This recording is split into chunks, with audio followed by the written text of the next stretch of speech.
The music industry sells fame, fortune, and the dream of making it big, but behind the spotlight is a world most people never see. Exploitation, manipulation, control, broken artists, and a system that often profits from talent while destroying the people behind it. This series pulls back the curtain on what really happens behind the music. This is the dark side of the music industry. Something strange is happening in music right now. Non-human performers are starting to appear in the same spaces as real artists. And the bigger question is not just what they are, it's what they mean for musicians, listeners, and the future of the industry itself. That blue verification check is supposed to signal authenticity. A real artist, a real act, but the assumption behind it is starting to break down, because some verified artists may not be human at all. That's where the term ghost artist comes in. The ghost artist is not a traditional musician at all. It's an AI-created or algorithmically assisted music entity that appears on streaming platforms like any other artist. Profile, catalog, followers, playlists, and sometimes a verification badge. To make this real, take The Velvet Sundown, a project that built a large audience on Spotify before later identifying itself as AI-generated. That is what makes this so important. These are not always tiny experiments buried in a corner of the internet.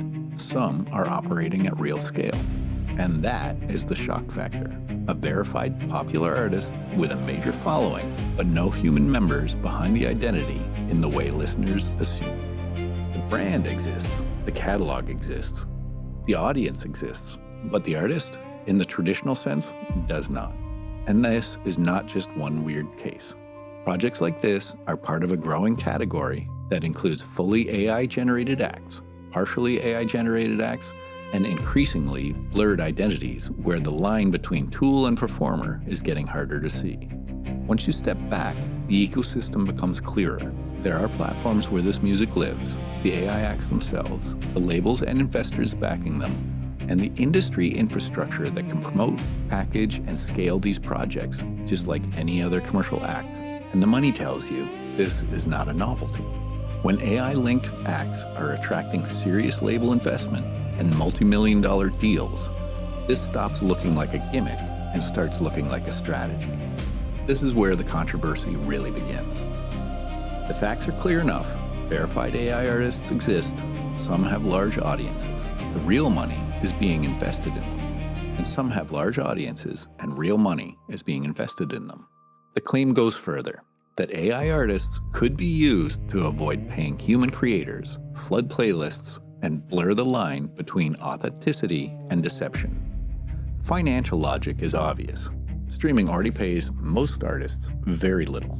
So from a business perspective, a controllable artist that never ages, never argues, never demands a better split, and may not need a traditional artist payment at all, becomes a very attractive asset. And that is the fear many artists feel. Not that AI will stay a tool for collaboration, but the end goal is replacement. Replacing expensive, unpredictable human creators with endlessly controllable synthetic ones. And that pushes the conversation beyond royalties. It focuses on a deeper question. What do we actually value in music? The human story behind it? The life experiences? The struggle? Or just a perfectly optimized asset that produces sound that people will play on repeat? That is why the reaction feels so visceral. There is a difference between a machine helping make art and a machine becoming the artist. And for a lot of people, that feels like a line being crossed. And from a business point of view, the appeal gets even stronger when you think long-term. An AI artist can be owned in perpetuity, forever. No aging, no retirement, no death, no scandal that ends the catalog. Just a permanent, controllable asset that keeps generating forever. But the law has not caught up. If AI creates a song, who owns it? The company? The system designer? The label? And if the label also owns the artist identity, does it keep the artist's share too? That uncertainty could reshape the entire financial model of music. And that leads to the biggest question of all. If AI gets good enough at sounding human, how will we know whether the song that moves us came from a real life or a system built to imitate one? In a world of ghost artists, what does authenticity even mean anymore? So what do we do with this? Maybe the first thing is humility.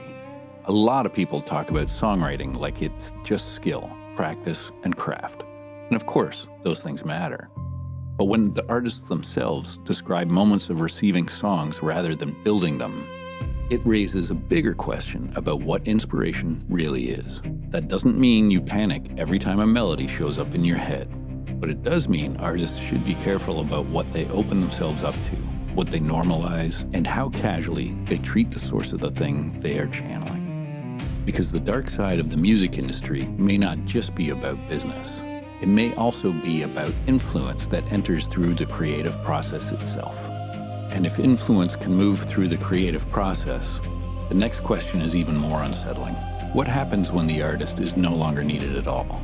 The next chapter is the ghost in the machine.